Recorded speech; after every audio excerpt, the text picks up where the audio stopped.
kizuuliddwa ng'abavubuka bakola ebitundu 80 ku buli 100 ku bungi bw'abantu abali mu ggwanga lino. Kyokka kuba n'ebitundu 2 ku buli 100 bokka be balina emirimu wadde nga bayivu ekiteeka ebyenkulaakulana by'eggwanga lyaffe mu matigga.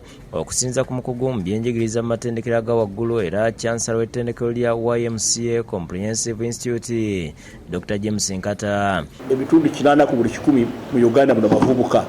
Byate ebitundu 80 ku buli 100 abavubuka abalina emirimu balinganga ebitundu 10 ku ekyo 80. Agambye nti kyekiseera amatendekero aga waggulu okukyusa envubo essira baliteeke ne kusomesa ebyemikono kisobozese okufulumya abantu abasobola okwetandikirawo emirimu okusinga okuginoonya. Abayizi baffe abava mu YCI tebeeyiiya kubanga bagenda ne skills. Oli bwagenda nga amanyi okutunga n'agula ekyalani kye, amanyi okukola keeke n'agikola, either afuna employment oba yeekulirawo emirimu gye. Abadde n'abakulira YCI okubadde Principal Dr. Herbert Mukasa ne Rosalyn Birungi nga banjulira eggwanga kyata gye bafunye okuva mu gavumenti era nga ly'ettendekero ly'ebyemikono erisoose okugifuna. Download the app on App Store or Google Play Store now. Vision Digital Experience, the future of media.